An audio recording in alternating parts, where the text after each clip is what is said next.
bisa atau enggak itu gimana nanti, jalanin dulu aja gitu. Tuh catat tuh buat status WhatsApp.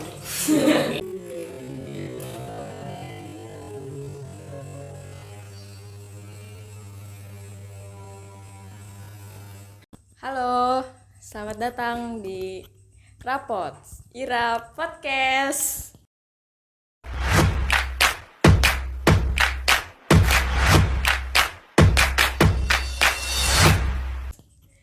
Hari ini saya akan berbincang-bincang santai dengan entrepreneur muda, Asik.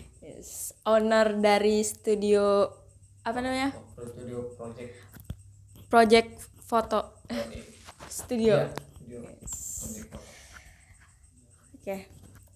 Makanya kita akan gali gimana sih perjuangannya buat sampai dapetin studio ini. Berapa meter kali ini? Wis, sedalam-dalamnya. Dalam-dalam. Iya, siap.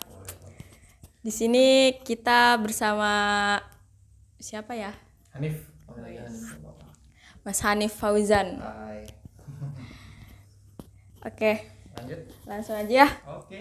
Kita tanya nih Apa tuh? sama Mas Hanif. Boleh. Buat video ini nih impian Mas Hanif sendiri kah atau apa nih? Awalnya gimana sih sampai kebentuk studio ini nih, gimana? Sebenarnya rencana awal sih memang tadinya mau sama tim.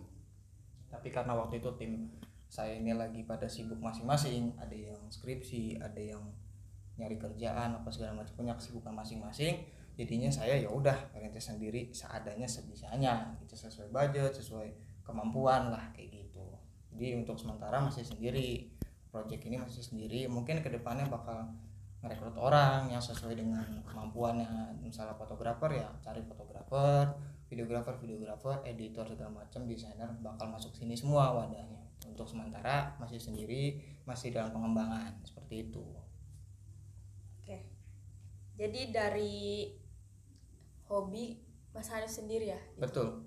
Hobi dari iseng-iseng hobi ya, sekarang alhamdulillah udah bisa Mewujudkan. iya, mewujudkan lah sisa-sisanya kayak gitu. Terus pasti kan ada nih ya, nggak semua yang proses tuh langsung plek ketuplek jadi Ya, gitu betul. ya. Itu maksudnya ketuplak-ketuplak tuh apa tuh? Kurang jelas nih maksudnya, biar yang nonton tuh ngerti gitu maksudnya tuh. Langsung instan. Langsung instan. Iya pasti, nggak bakal semuanya tuh nggak bakal ada yang instan ya kan. Mungkin sekalinya ada tapi tiba-tiba langsung ditarik lagi gitu kan. Balik lagi ke awal. Memang semua perjuangan itu dari 2016 ya. Dari 2016 mulai masuk ke dunia fotografer, videografer, dulu sekolah, mulai nyari pengalaman sana sini. Nggak ada, awalnya nggak punya alat-alat, modal nekat nyewa, uang seadanya, mulai berani sendiri aja nih. Ada temen yang mau nikah tawarin, lo mau nikah, lo mau wedding, ke gue aja. Budget berapa? Udah segini 500. Alat sewa 200, potong 300 buat jasa saya sendiri. Seperti itu. Jadi awal itu semua nggak ada yang instan perjuangan, sampai pada akhirnya sekarang ya udah alhamdulillah udah punya alat-alat seadanya. Mungkin kedepannya bakal berkembang, bakal nambah lagi alat, mungkin flash, lighting lagi, mungkin background bakal diganti juga gitu kan, lebih berwarna. Ini kan warna putih, mungkin bakal tambah warna hitam, kuning, oranye dan lain sebagainya. Dan ya semua dekorasinya juga bakal diganti semua, nanti bakal bertambah gitu ke depannya. Ya kayak ginilah intinya. Ini masih dalam pengembangan. Tapi kalau ada mungkin orang yang ada yang mau foto, ya udah silakan kesini aja. Basic kelasnya dengan seadanya seperti ini, alat-alatnya seperti itu. Kayak gitu sih. Jadi apa sih tantangan terbesar pas lagi mendirikan studio ini tuh? Tantangan terbesar ya? Ya. Yang paling pertama, yang paling utama itu ego. Keinginan saya buat ngebangun studio ini itu masih bertabrakan sama ego saya. Yang ego saya dimana kayak, wah saya pengen kebeli ini nih, pengen beli ini, pengen beli itu. Sedangkan saya aja udah punya impian nih, pengen ngebangun studio ini, tapi kalah sama ego saya. Wah pengen beli sepatu nih murah lagi diskon, pengen beli baju nih, pengen beli ini itu, kalah. Jadi ketunda. Itu sih tantangan terberatnya, tantangan terbesarnya yang harus bisa dilawan untuk saat ini. Itu doang, nggak ada yang lain. Tantangan terberat itu doang. Jangan buka e-commerce ya harusnya. Iya harusnya. Jadi kayak m-banking, e-commerce semua harus dihapus. Iya. Udah gitu sih. Gak usah lihat-lihat HP. Iya nggak usah. Jadi lihat HP tuh informasi aja kalau ada. Oh ada job wedding nih, oh ada job motret, ada project ini segala macam, oke. Tapi kalau untuk buka e-commerce sama banking kayaknya wah nanti dulu Jangan. deh, nanti aja bukanya kalau udah ada budget buat beli alat-alat kayak gitu sih, lebih ke situ. Terus pasti udah beberapa klien lah yang dihadapin gitu. Ada nggak sih klien yang ngeselin atau Ada buat sih. marah? Ada. Gimana tuh cara ngadepin klien tersebut? Sabar, intinya sabar, mau kayak gimana pun dia klien. Atau ya sama halnya kalau misalnya saya jualan, kamu pembeli, kamu mau nanya, mas harga baju ini berapa? Oh 5.000, ini nggak bisa kurang, saya cuma ada 2.000, nggak bisa. Ya, kalau ibu mau beli saya layanin, kalau enggak juga nggak apa-apa, intinya kan seperti itu. Kalau misalnya ibu merasa kemahalan, oh berarti target pasarnya bukan ibu gitu. Ya, betul. Kayak gitu aja sebenarnya, intinya sabar aja sebenarnya kayak gitu. Kan ada aja gitu kan orang yang kliennya marah dia malah nggak terima Ya. gitu. Jadi ya udah, intinya sabar aja, bagaimanapun dia klien bukan siapa-siapa gitu. Mau marah ya silakan, hak dia untuk marah. Iya. Intinya kita tetap sabar aja, balik lagi ke omongannya saya tadi yang barusan saya omong kayak gitu sih. Lebih ke situ aja intinya. Kayak gitu. Ada nggak sih klien yang dia tuh udah nerima jasanya gitu, Nerima jasanya nerima jasa terus dia komplain gitu, padahal dari awal tuh udah tahu nih, udah sepakat gitu. Gimana? Ada. Jadi ceritanya dia pakai jasa saya, udah selesai foto segala macam. Saya jelasin sebelum proses wedding, maksudnya pemotretan ya. Nih nanti budget segini, dapat ini, dapat itu, dicetak seperti ini, diedit seperti ini, beberapa foto, oke. Setelah saya kasih, setelah saya serahin ke klien, dia komplain, mas kok editannya seperti ini, kok yang dicetak cuma segini, kok yang dikirim cuma segini. Mbak, mas, saya kan udah sesuai sama kesepakatan obrolan waktu sebelum sesi pemotretan seperti itu, tapi masih tetap nggak terima. Wah, saya kan udah bayar mahal, saya kan udah bayar segini, saya kan bayar nggak gratis. Iya saya paham, tapi kan sesuai kesepakatan awal. Ya balik lagi yang tadi, namanya klien, kita sabar gitu. Nanggepin harus sabar, intinya seperti itu. Kuncinya harus sabar gitu. Nah, sejauh ini kan masih sendiri ya. Jangan sendiri. Nanti saya fokus. Iya emang sendiri kan? Iya sendiri. Iya. Terus? Maksudnya sendiri di dalam project foto ini gitu. Nantinya kedepannya bakalan ngerekrut pegawai ya? Insya Allah pasti bakal rekrut. Ya untuk sementara kalau ada project apa, kadang saya juga ngajak teman-teman saya, salah satunya dia juga kadang saya suka ajak, ayo motret. Kadang dia jadi talent modelnya, naik motor pas foto di sini atau gimana. Ya untuk kedepannya pasti insya Allah bakal rekrut orang, dengan sepakatan obrolin dulu bagaimana untuk pembayaran fee dan segala macam gitu kan, pembagian fee-nya segala macam, terus pembagian waktunya, pembagian projectnya, ya insya Allah kedepannya bakal di schedulekan lagi. Untuk sementara masih dalam pengembangan alat-alat, ruangan studio, ya untuk sementara masih sendiri dulu daripada saya merepotkan orang yang terlibat itu kan. Dia juga pasti merasakan waktu saya udah kebuang banyak tapi saya nggak menghasilkan apa-apa gitu kan, ilmu ya cuma seadanya, seperti itu maksudnya. Jadi untuk sementara saya masih sendiri aja dulu, kerja sebisanya. Kalau misal butuh orang buat apa-apa, ya udah saya tarik teman saya ini atau yang lain yang bisa, yang benar-benar waktunya pas dengan saya, seperti itu gitu. Nih, kira-kira kriterianya nih apa aja nih? Siapa tahu teman-teman yang kriteria apa nih? Kriteria cewek atau apa nih? Boleh kan biar jelas gitu, maksudnya yang nonton juga biar jelas gitu kan. Kriteria untuk bergabung sama Mas Hanif ini. Ya yang pasti sesuai dengan apa ya, skill sama kemampuan aja. Kalau misalnya fotografer ya minimal dia ngerti basic kamera. Kalau videografer dia ngerti basic editing video ya kan. Yang terutama ngerti basic dalam segitiga exposure. Itu aja sih. Kalau untuk desain yang udah pasti dia menguasai Photoshop, Illustrator dan sebagainya kayak gitu. Kalau untuk naskah skrip yang udah pasti dia punya pengalaman di dunia jurnalis kayak gitu. Pasti banyak di luar sana yang seperti itu. Insya Allah bakal kedepannya bakal rekrut orang lah gitu. Ya kemungkinan kalau Mbak Ira ini sendiri ada, ya bisa kabarin saya lah, pasti saya butuh gitu kan. Siap. Siapa tahu membereskan alat, Nah, menjadi gitu. asisten. Nyapu di sini juga kan bisa Boleh. pakai gitu kan, tenang bisa saya bayar 5.000 gitu. Dapat Gitu. makan aja udah syukur. Iya gitu kan, penting udah saya bayar gitu. Kan saya kayak klien aja gitu kan, penting saya bayar gitu kan. Gitu. Terbalikannya Yo, ya. iya. Gitu. Sip. Nah, pasti ada lah ya mas pesaing gitu dari studio-studio lain tuh. Kira-kira apa sih pengaruh paling besar dari pesaing tersebut? Pengaruh dari pesaing ke saya gitu. Iya. Yang berpengaruh sih pasti dari ini ya, harga jasanya. Misalnya saya masang harga sekitar 2 juta dengan bundle paketnya, misalnya saya cetak foto, video, terus hasilnya dicetaknya berapa foto, berapa piece gitu kan, udah paketannya segitu misalnya. Sedangkan pesaing saya ini pasang harga murah dengan paket bandelnya yang sama dengan saya, pasti itu menurut saya pesaing banget sih, kayak oh ini orang jatuhin harga pasar kayak gitu sih, itu doang. Kalau ada nggak sih perbedaannya gitu ya Perbedaan apa nih? dari pesaing tersebut sama yang Mas Hanif punya ini? Untuk hasil sih, perbedaannya hasil.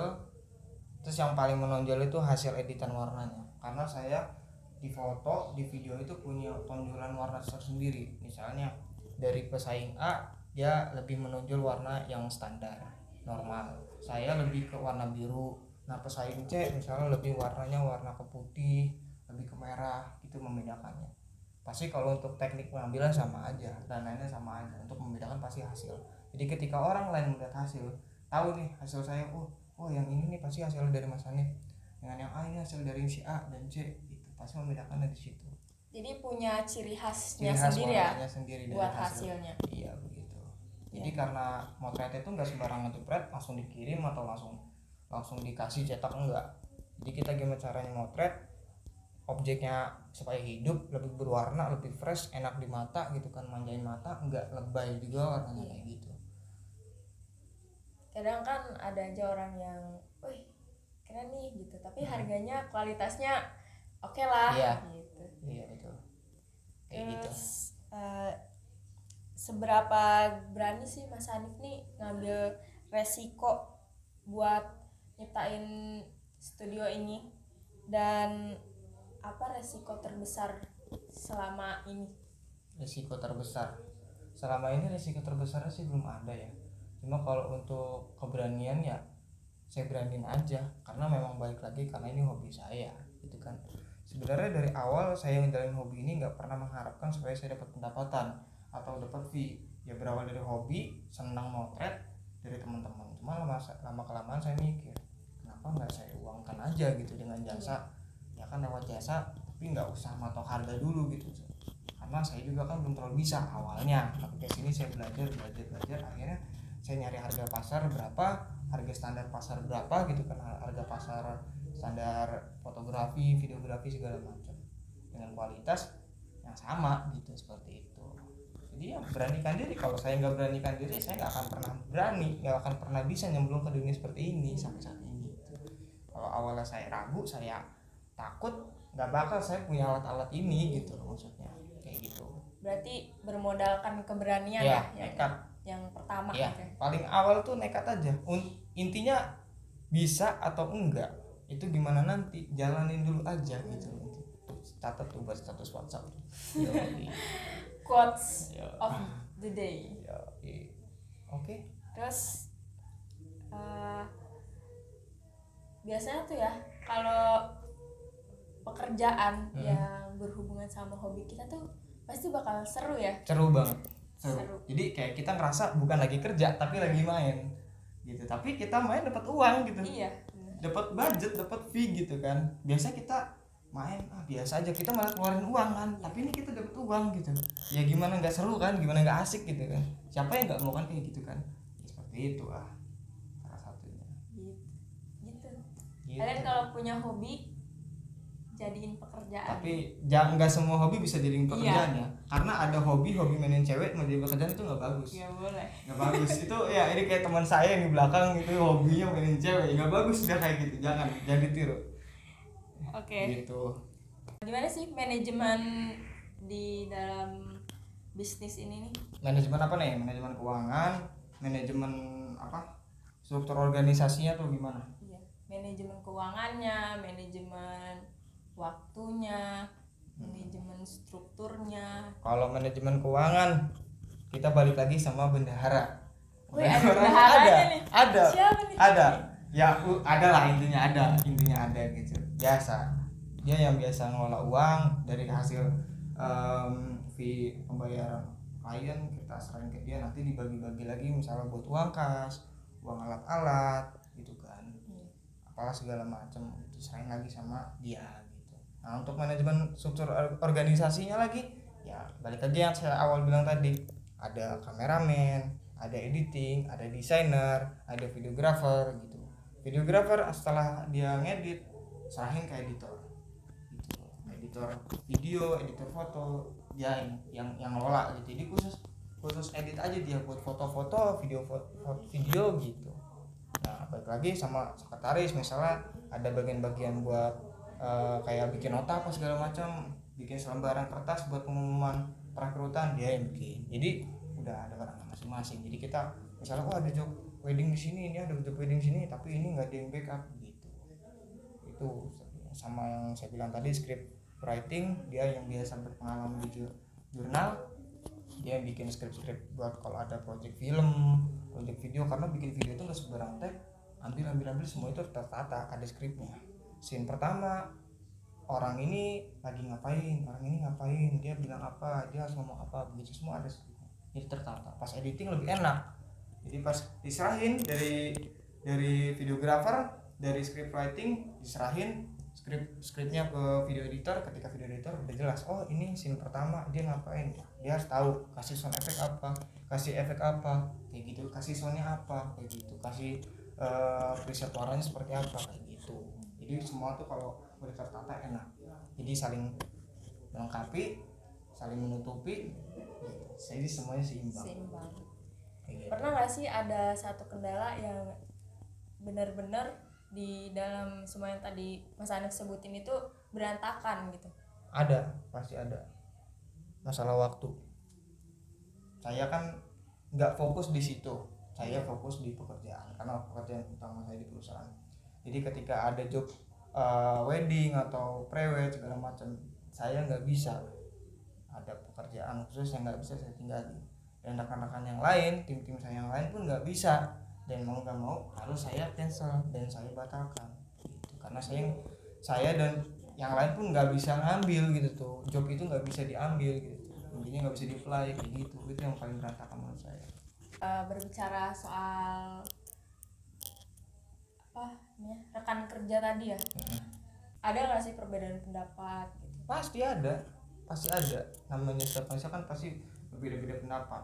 Misalnya kamu satu tim dengan saya, kamu pengen berpendapatnya pengen tim ini seperti ini, jalan seperti ini, strukturnya seperti ini, tapi saya nggak mau, saya pengennya yang lurus aja, nggak mau ribet sana sini, karena kedepannya nanti bakal makan banyak waktu, banyak tenaga segala macam. Ya pasti ada perbedaan pendapat gitu. Caranya gimana? Musyawarin lagi bareng-bareng, ambil jalan tengahnya, ambil jalan enaknya biar kita nggak saling ribut, nggak saling berbeda pendapat. Gimana caranya? Itu musyawarahin lagi kayak gitu. Pasti ada, setiap tim tuh pasti ada perbedaan pendapat kayak gitu. Siap. Nah, step boleh ceritain nggak sih? Ini Mas Hanif nih satu jalan kah dengan latar belakang atau Mas Hanif ini sekolah di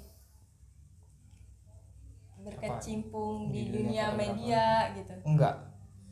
Saya sekolah dulu STM ya, SMK lah, SMK jurusan listrik. Jurusan listrik, tapi ya karena memang saya hobi dan senangnya di multimedia ya, desain saya garap, videografer saya garap, fotografer saya garap. Ya udah, sebenarnya nggak sejalan, tapi saya memang hobinya di sini gitu, saya pengen mendalami dunia ini gitu.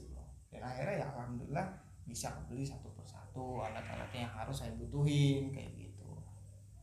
Dan biasanya juga kalau pekerjaan yang gak sejalan sama latar belakang kita tuh biasanya bakalan sukses gitu ya. Iya, insya Allah bakal sukses. Oke, ini terakhir ya. Oke. Dari Mas Hanif nih, ada nggak sih motivasi buat pemuda-pemuda di luar sana nih? Motivasi, saya juga butuh motivasi sebenarnya. Masih suka baca-bacain feed Instagram motivasi gitu buat ngebangun semangat saya sebenarnya. Tapi nggak apa-apa kalau misalnya teman-teman muda netizen semua butuh motivasi. Intinya gini, kalau apa yang kalian suka, yang kalian pelajari, yang kalian dalamin gitu intinya. Jangan pernah nyerah, terus dalamin ilmunya. Yang terpenting nggak mengganggu kegiatan kalian, nggak mengganggu rutinitas kalian. Misalnya kalian kuliah, kalian kerja, kalian punya keluarga, yang udah punya keluarga mungkin jangan keganggu sama kegiatan itu. Tetap fokus memanage waktunya antara buat keluarga, antara buat kerjaan, kuliah, dan sama hobi kalian. Step by step semua itu bakal ada hasil yang bisa kalian nikmatin lah. Intinya nggak akan ngerugiin, nggak bakal hianatin, semua pasti bakal indah pada waktunya seperti itu. Kayak gitu aja sih intinya. Panjang banget kan? Iya. Panjang. Gitu ya. Kita harus punya motivasi lah buat diri kita Ya, sendiri. harus punya motivasi. Kalau kalian nggak punya motivasi, ya kalian nggak bisa hidup. Intinya kayak kalian hidup tapi nggak punya motivasi itu buat apa gitu. Iya. Intinya tujuan kalian hidup tuh apa gitu kalau nggak ada motivasinya kayak gitu sih. Terus ada nggak sih quotes yang Mas Hanif suka gitu, dari siapa yang buat Mas Hanif nih, wih keren nih quotesnya gitu? Quotesnya ya, nggak pernah baca quotes saya tuh, nggak pernah, nggak ada kayaknya. Nggak ada, udah lah real aja ya. Saya nggak punya dan saya nggak pernah baca quotes. Sudah sininya kayak gitu aja. Daripada saya ngebohong kan, nanti ada wah bohong banget nih orang gitu kan. Dan nggak ada saya. Biar kelihatan keren iya, gitu ya. Enggak. Udah nggak usah, nggak ada sih. Intinya yang tadi aja sih yang perlu digarisbawahi dan buat satu story WA bagus deh. Yang mana ya? Nanti mundur aja lagi ya, cek. Oke, segitu aja bincang-bincang santai sama Siap. Makasih owner. Ya. Siap, makasih nih. Makasih udah jadi bintang tamu saya yang pertama. Wes, tepuk Next tangan. time gestarnya siapa nih? Katanya Adipati Dolphin. Yang ketiga katanya Megawati. Oh enggak ya, enggak. Insya Allah mau itu sih. Jokowi. Siapa tuh? Ardito. Dia kan lagi di penjara gitu dia. Atau mungkin Doni Salmanan nanti dipanggil keluar penjara gitu kan. Enggak. Coki gitu ya. Coki Pardaidai gitu ya. Boleh. Bisa. Oke. Ada Raisa gitu kan. Siap. Oke, gitu aja ya teman-teman semuanya. Makasih buat yang udah nonton, dan terima kasih juga kepada Bapak Roji L. Eroy sebagai dosen pengampu. Terima kasih teman-teman, dan terkhusus untuk Mas Hanif Fauzan. Siap, makasih. Dan temannya yang di belakang namanya siapa, Pak? Fajar. Mas ganteng. Saya Mas ganteng. Di sensor. Instagramnya kalau mau di follow Instagramnya apa? Jangan close friend. Close friend. Dia terlalu tertutup lah. Bisa. Oke. Bye. Sampai jumpa lagi.